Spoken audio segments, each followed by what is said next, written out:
The night lay heavy over the vast plains, a blanket of quiet silver light cast by the rising moon. The wind moved like a whispering ghost across the tall grass, bending it in slow waves, carrying the scent of pine and distant rain. Cowboy Jack rode alone, the steady rhythm of his horse's hooves the only sound accompanying him through the solitude. He had been traveling for days, no town in sight, no campfires glowing on the horizon, just endless wilderness stretching in every direction.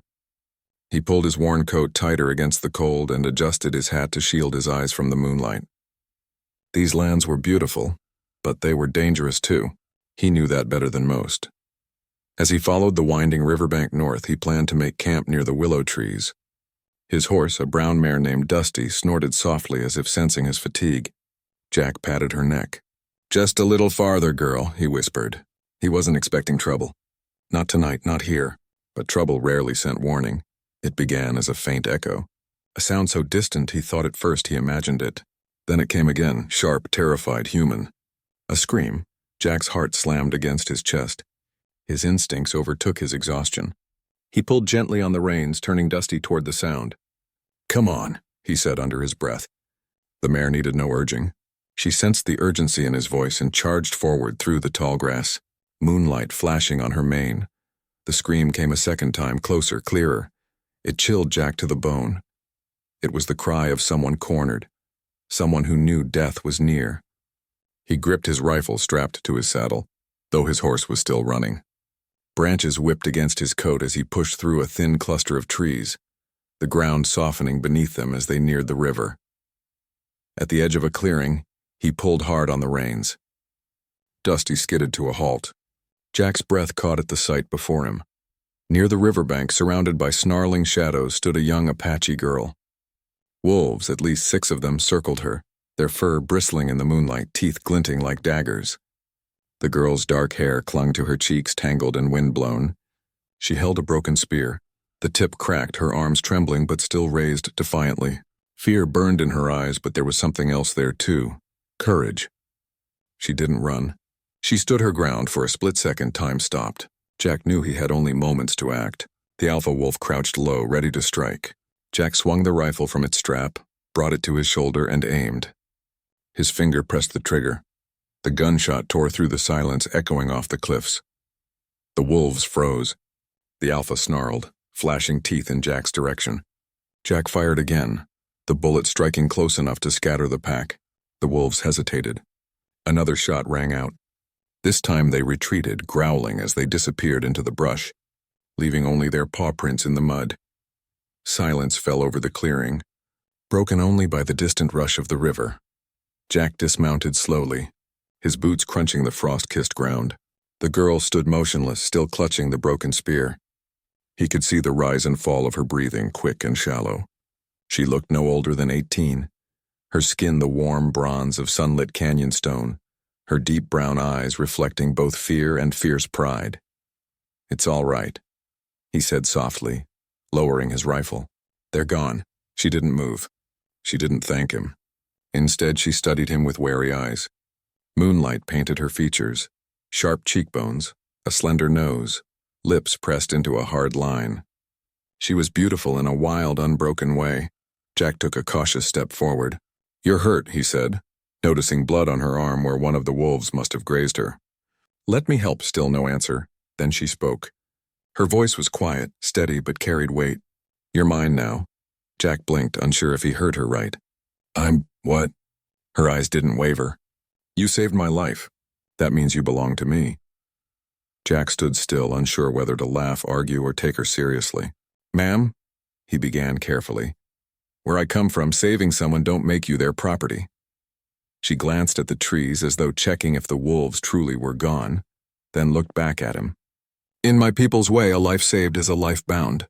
You took my death away. Now your life walks with mine," he swallowed. Her words weren't a threat. They were a promise, or maybe a tradition. He couldn't tell. "What's your name?" he asked gently.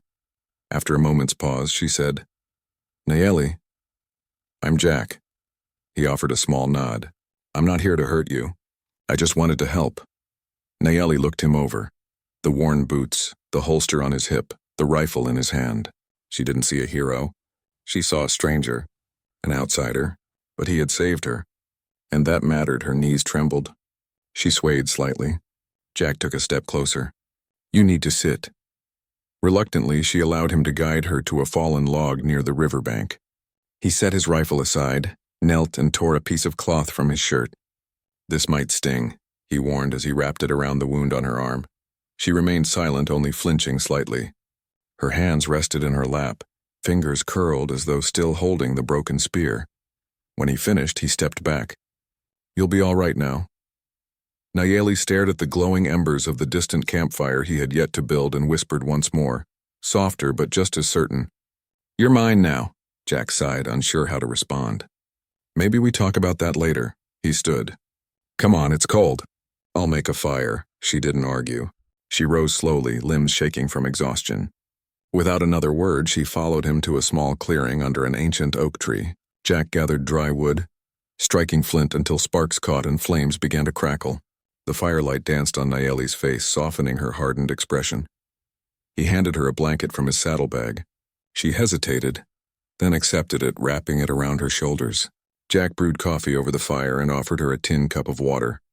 She took it but didn't drink right away. Instead, she watched him as though trying to decide whether he was friend or foe. After a long silence, she spoke. "My horse ran off when the wolves came.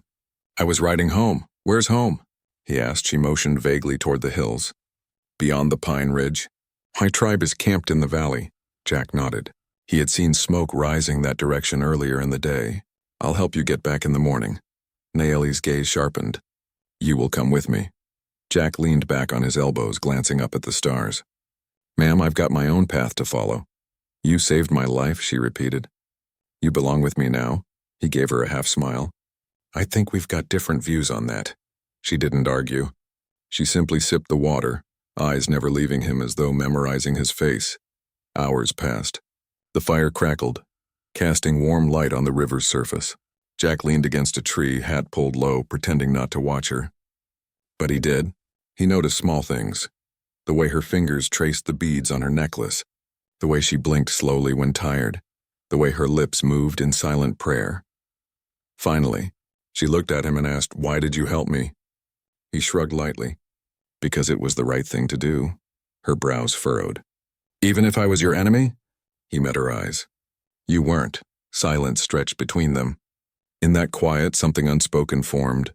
Trust, barely a seed, but there. After a while, Nayeli lay down near the fire, her head resting on her folded arms. Jack stayed awake, rifle across his lap, listening to the night.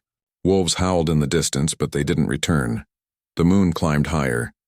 Jack looked at the girl sleeping by the fire, the warrior who met death with unflinching eyes. He didn't know what tomorrow would bring. He didn't know what her words truly meant, but he knew one thing. Tonight, fate had changed its course, and somewhere in the stillness carried on the whispering wind. Her voice echoed in his memory. "You're mine now." The dawn came slow and pale, turning the wide valley from silver to gold. Jack woke before the sun, the smell of damp earth and smoke heavy in the air. The fire had died down to faint embers, and the chill of the night lingered in his bones. He sat up, stretching stiff shoulders, and saw Nayeli already awake. She sat near the river, washing the dried blood from her arm, her reflection rippling across the surface. The sight of her there, still graceful, untamed, made the world feel quieter. "You should have let me take watch," she said without turning. Her voice was softer in the morning, less guarded, as if the night had smoothed the edges of her fear. Jack rubbed his eyes and smiled faintly. "I'm used to the quiet. Besides, I don't sleep much these days." She turned then, her dark hair clinging to her cheeks, eyes unreadable. "You fight ghosts," she said matter-of-factly. He hesitated, surprised by the accuracy of her words. "Maybe I do," he admitted. "Maybe they just fight me." Nayeli rose, tightening the blanket around her shoulders. "We should go. The trail grows hot when the sun climbs. My people will worry." He nodded, saddled Dusty, and helped her mount. She refused at first, saying she could walk. But when he insisted, she accepted, though she kept her spine straight as if riding behind him was an act of defiance.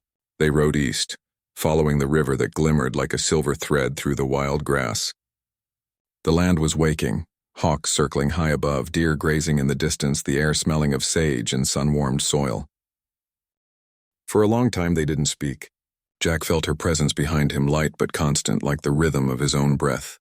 Every so often he caught her reflection in the water beside them, her profile proud, her gaze always scanning the horizon.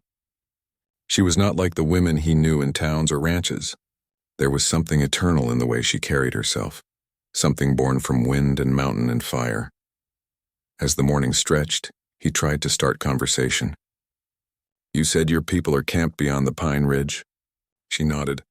"The Valley of Redstone. We move when the herds move. Must be a beautiful place." "It is home," she said simply. Then after a pause, "You will see it soon."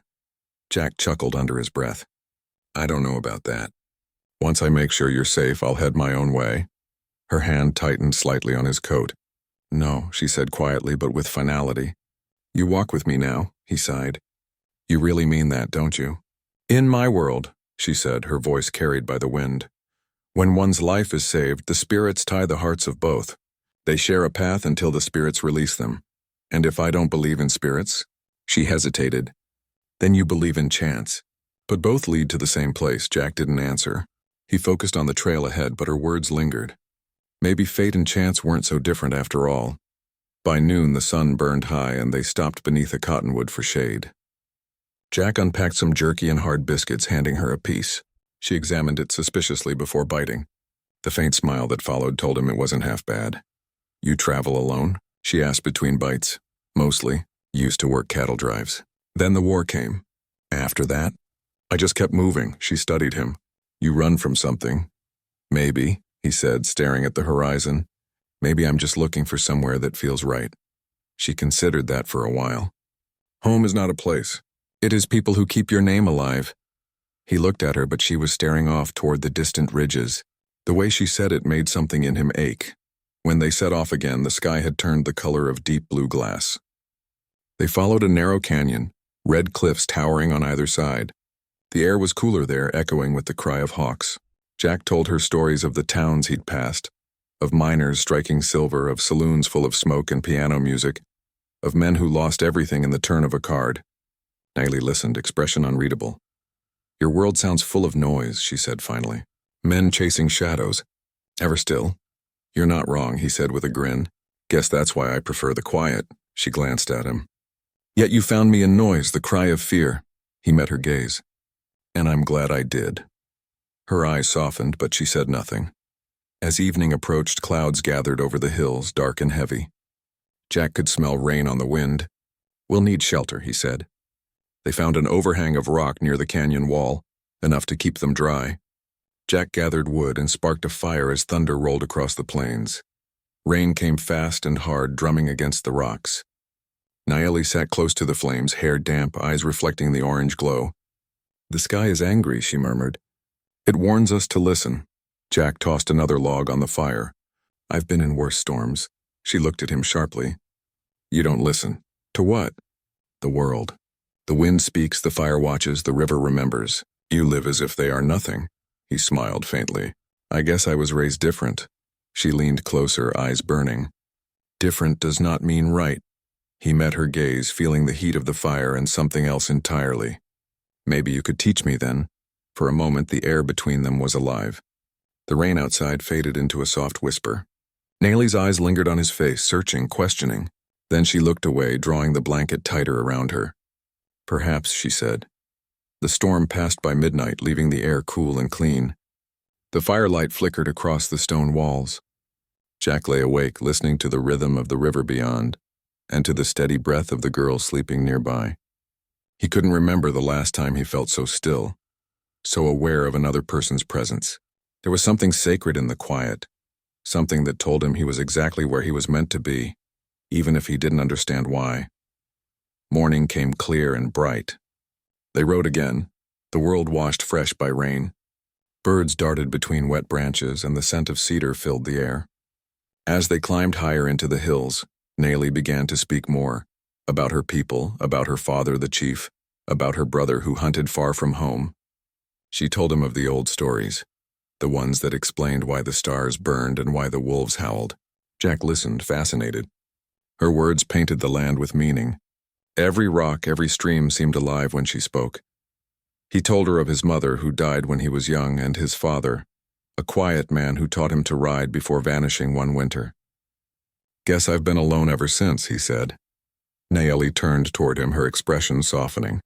"No one is truly alone. Even the wind keeps company with the grass," he smiled. "You always talk like that?" "Like what?" "Like you're half poet, half prophet." She tilted her head, pretending to consider. "Maybe you just don't listen enough to hear what the world says." He laughed, shaking his head. But part of him wished he could see the world through her eyes. They crossed the ridge by midday, the valley spreading before them, a vast sea of red and gold, dotted with pines and the thin smoke of distant fires. "There," Nayeli said, pointing. "That is home. It was beautiful." Jack slowed the horse, taking it in. The air smelled of wildflowers and ash. Somewhere in that valley were people who would be waiting for her. Family, warriors, a whole life that had nothing to do with him. The thought made his chest tighten unexpectedly. "You'll be safe soon," he said quietly. She didn't answer.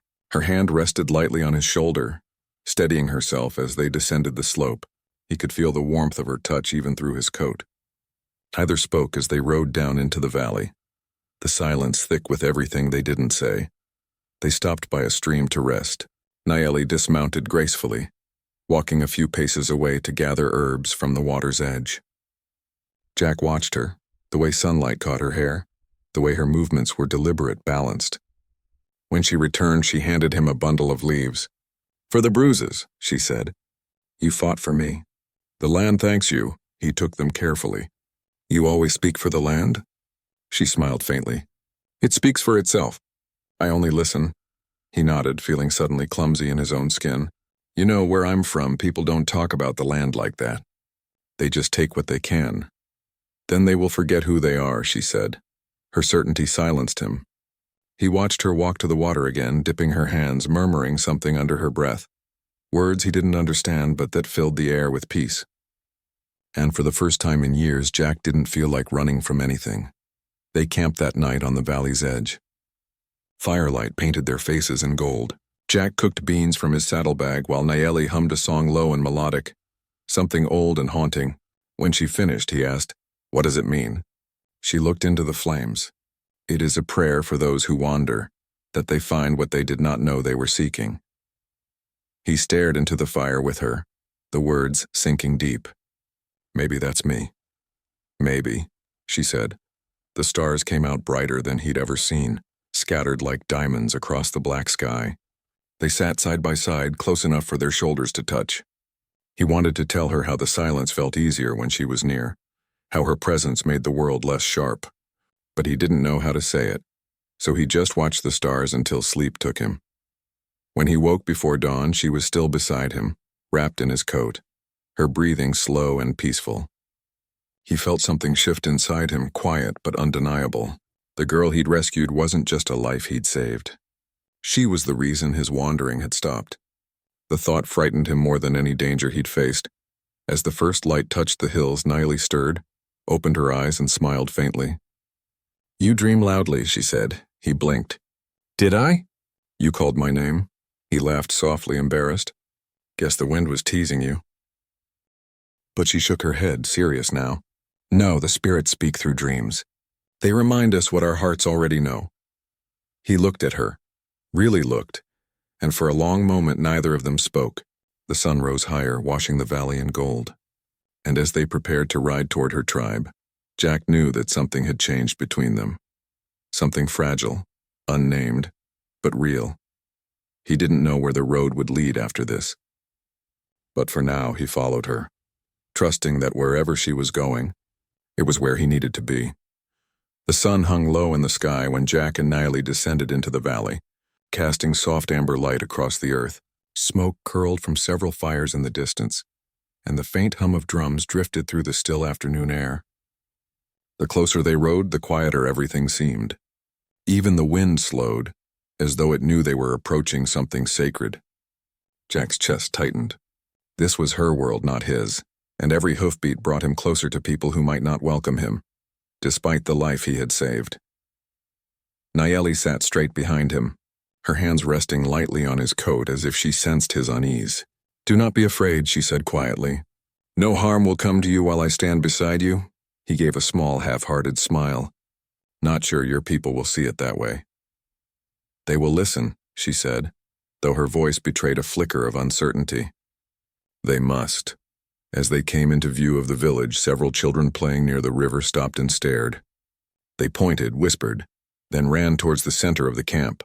Jack saw clusters of teepees made from animal hides, smoke rising gently from cooking fires, women grinding grain, men sharpening blades or carving wood. It was peaceful. And yet tension sparked like static the moment people noticed the stranger riding beside Nayeli. A group of warriors emerged from the center of the camp, 6 men, tall and hardened by wind and war. They moved with caution but purpose, bows and spears in hand. Their eyes were sharp, their expressions unreadable. Jack instinctively slowed his horse, lifting his hand slightly to show he meant no harm. He could feel their stares heavy as stone. "Stay behind me," Nayeli whispered, climbing down from the horse before he could stop her. He followed, boots landing firmly on the earth just as 2 of the warriors approached. Spears crossed in front of him. The tallest warrior, his hair braided with eagle feathers, looked first at Nayeli, then at Jack. "You return with a white man?" His voice was not loud, but the storm within it was clear. Nayeli lifted her chin. "He saved my life." The wolves came. He fought them back. Murmurs rippled among the villagers gathering around them. Some looked at Jack with suspicion, others with outright anger. The warrior's brow furrowed. "You bring him here? To our home?" Another man stepped forward, older, scarred, his eyes like flint. "You risk death for a stranger." Jack remained silent, his hand hovering near his holster, not in threat but in instinct. Nayeli moved between him and the warriors. "He is no stranger," she said fiercely. "My life belongs to him now, and his to me," gasps filled the air. Jack's heartbeat thundered in his ears.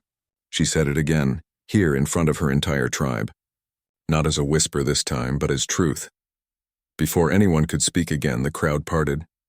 An older man walked forward. Tall, cloaked in buffalo fur, silver hair tied back, his presence commanding respect. His eyes were sharp as he looked at Nayeli, then colder when they fell upon Jack.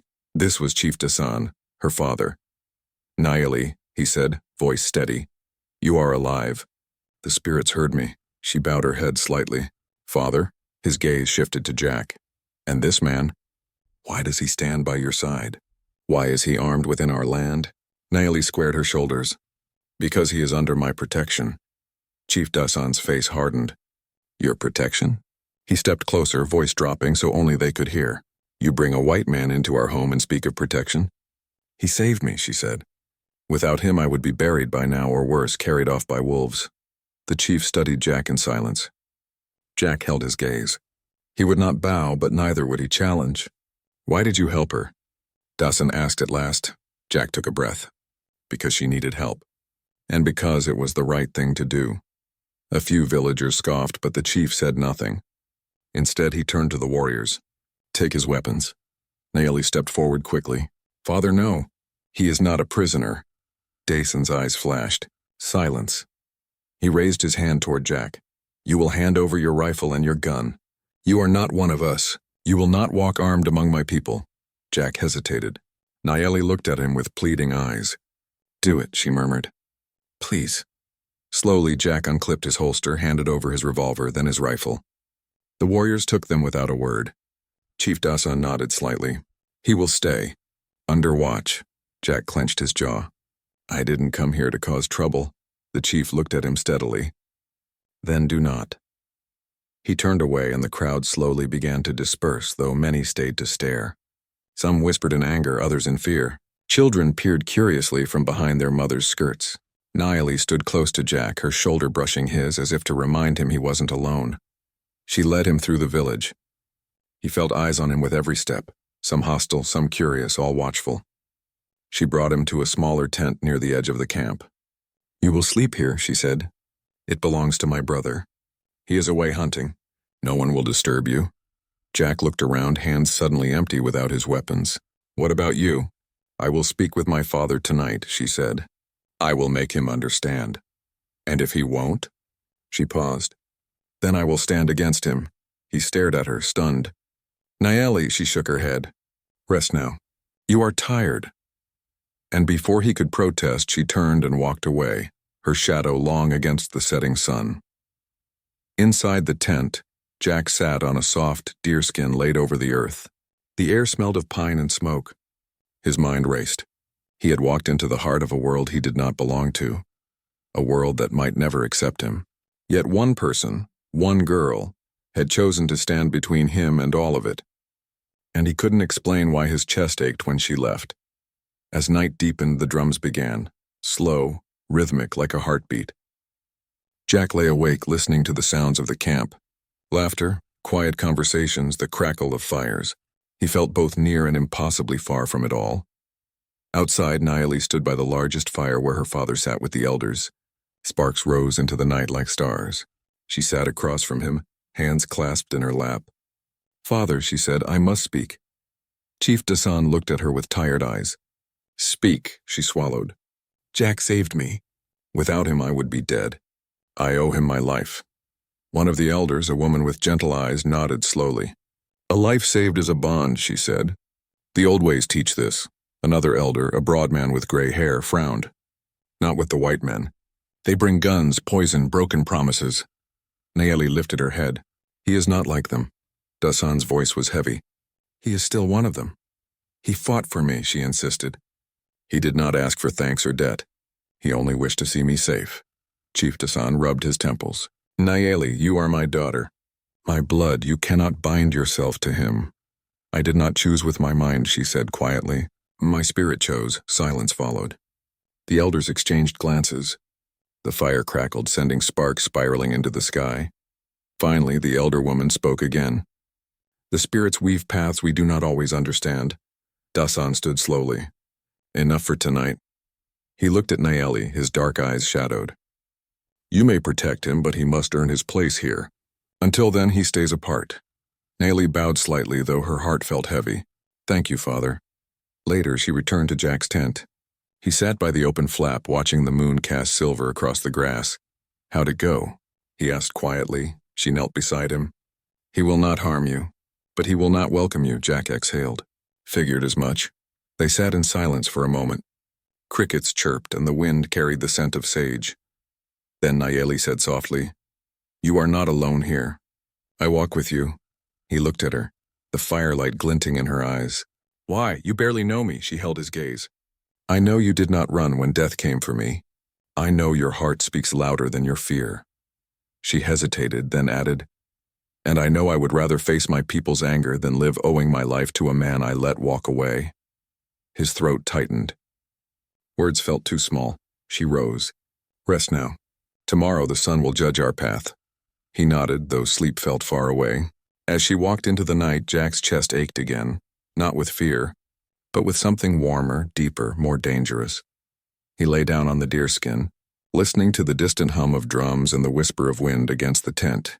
The stars outside blinked like watchful eyes, and slowly, despite everything, despite the danger, the uncertainty, the weight of being an outsider, his eyelids grew heavy. The last thing he remembered was the echo of her voice, soft as a prayer in the dark. "You're mine now.